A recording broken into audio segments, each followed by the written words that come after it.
Hi everyone, कैसे हैं आप सब। Welcome to Minha tarot triple one channel. आज हम पिक अ कार्ड रीडिंग करेंगे, ठीक है जी।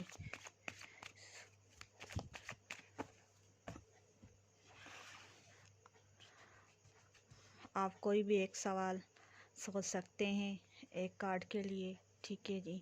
और ये सवाल मुख्तलिफ सोचने हैं हर एक कार्ड के लिए, ठीक है। सो चलते हैं। कार्ड नंबर 1,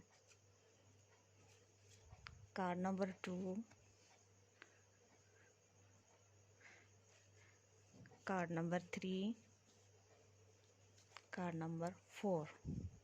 ओके जी। So card number 1, card number 2, card number 3, card number 4। So आप अपने माइंड में एक सवाल सोचिए। मुख्तलिफ 4 सवाल आप मुख्तलिफ सोचेंगे, हर एक कार्ड के लिए एक सवाल यस और नो के फॉर्म में, ठीक है जी। सो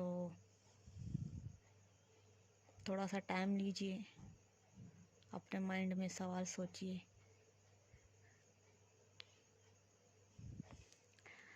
सो जिन्होंने कार्ड नंबर 1 सिलेक्ट किया है उनके लिए देख लेते हैं।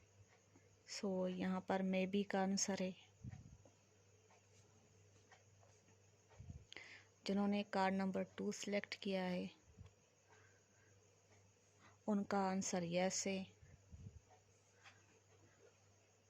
जिन्होंने कार्ड नंबर 3 सिलेक्ट किया है उनका आंसर भी यस है।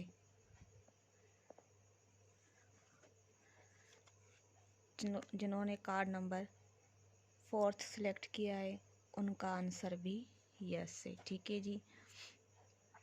सो नंबर 1 का आंसर है मे बी, नंबर 2 का आंसर है यस, नंबर 3 का आंसर है यस, नंबर 4 का आंसर है यस। सो अगर आपको ये वीडियो अच्छी लगी है तो प्लीज़ लाइक कीजिएगा, शेयर कीजिएगा एंड सब्सक्राइब कीजिएगा। Thank you very much.